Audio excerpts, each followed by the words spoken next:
Assalamualaikum warahmatullahi wabarakatuh. Selamat berjumpa kembali dalam Muasatiyah channel kebanggaan kita bersama. Pada kali ini kita akan sharing bersama dengan tema tutorial memilih pemimpin.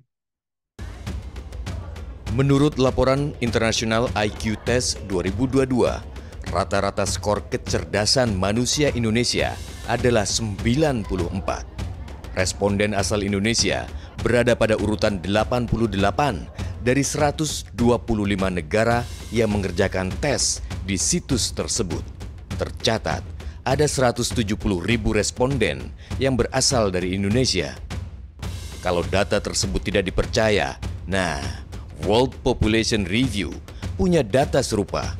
Tahun ini, skor rata-rata kecerdasan rakyat Indonesia adalah 78,5. Dari 199 negara yang terdaftar, Indonesia berada pada urutan 129. Mencerdaskan kehidupan bangsa menjadi salah satu tujuan Indonesia merdeka. Cita-cita itu bahkan terpatri dalam pembukaan konstitusi. Artinya, salah satu misi berdirinya Republik Indonesia adalah untuk meningkatkan kecerdasan rakyatnya. Kita membutuhkan pemimpin nasional yang mampu menjaga stabilitas politik dan mempunyai kemampuan untuk bangkit pasca pandemi ini. Kita membutuhkan kepemimpinan nasional yang mampu menjaga eksistensi Republik ini di tengah gelombang perubahan dunia yang sedang terjadi.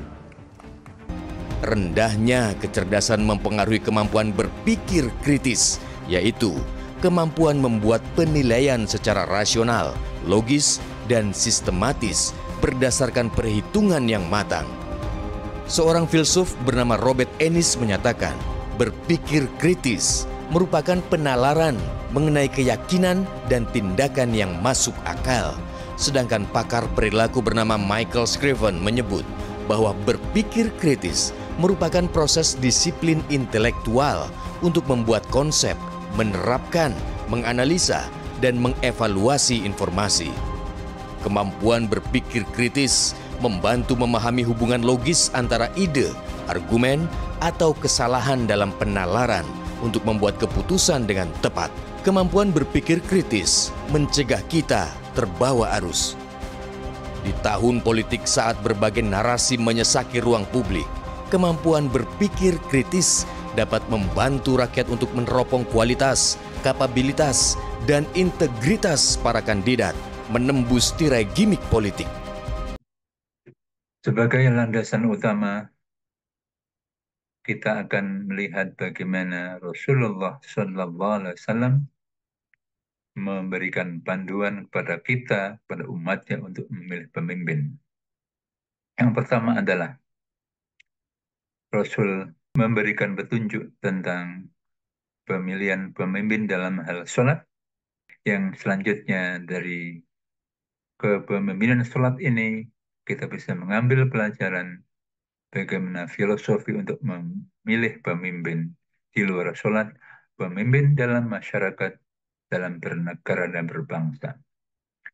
Dalam hadis Sahih Muslim, Rasulullah Sallallahu Alaihi Wasallam bersabda, "Qala Rasulullah Sallallahu Alaihi Wasallam, ya ummul qawma, aqra'uhum li kitabillah, fa in kanu fil qira'ati sawa'an, fa'alamahum bis sunnati."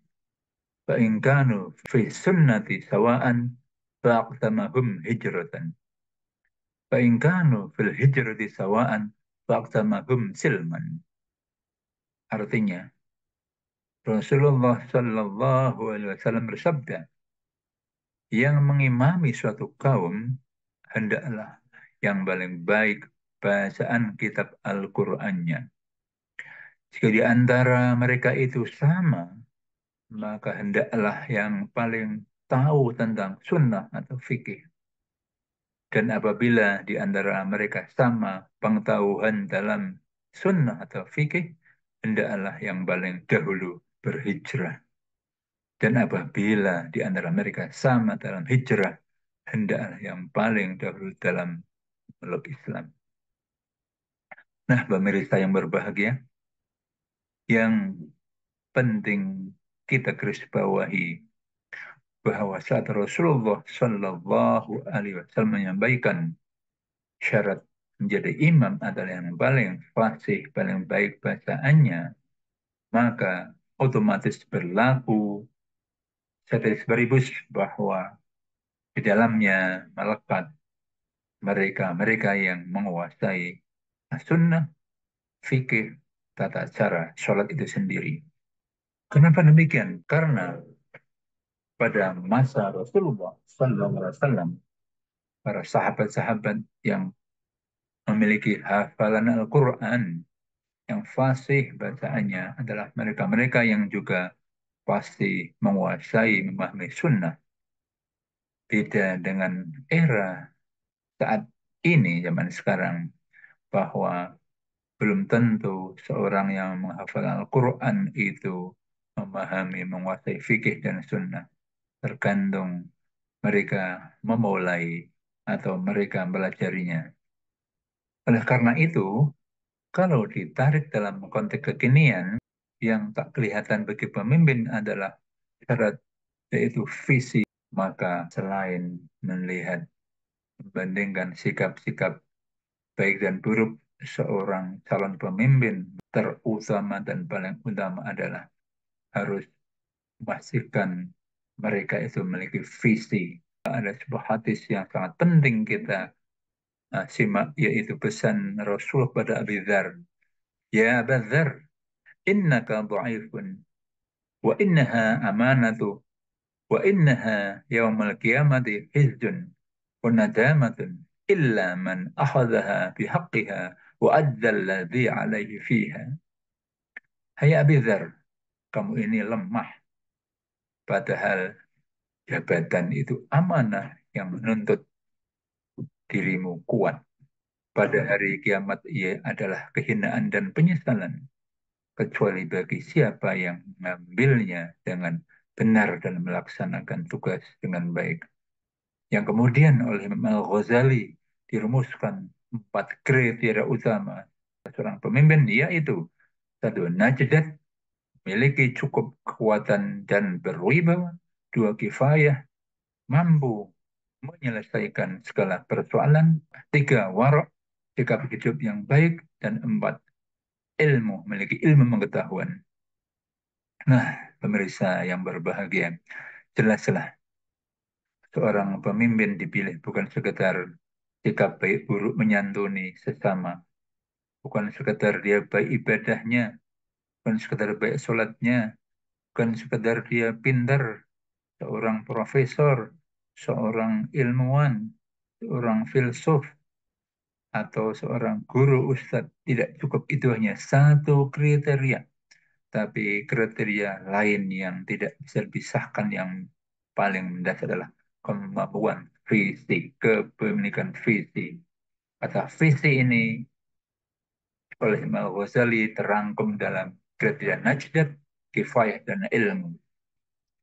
Demikian tuntunan untuk memilih seorang pemimpin. Mari kita bersama-sama jalankan agar kita telah mengikuti ijibah pada sunnah Rasulullah SAW. Dan pesan terakhir, bahwa tatkala kita sudah melaksanakan kewajiban kita pilih pemimpin, maka siapapun yang terpilih kita wajib menerima dengan lapang dada. Siapapun yang ditakdirkan menjadi pemimpin, karena adalah hak Allah untuk memilih siapa yang berhak dan yang tidak berhak. Bagaimana? Surat Al-Imran ayat 26. Demikian tutorial singkat memilih seorang pemimpin, terutama pemimpin kepala negara, bagi milenial dan Gen Z. Semoga bermanfaat. Adapun pemahaman visi secara singkat, tutorialnya akan kita ikuti dalam vlog berikut ini. Wassalamualaikum warahmatullahi wabarakatuh.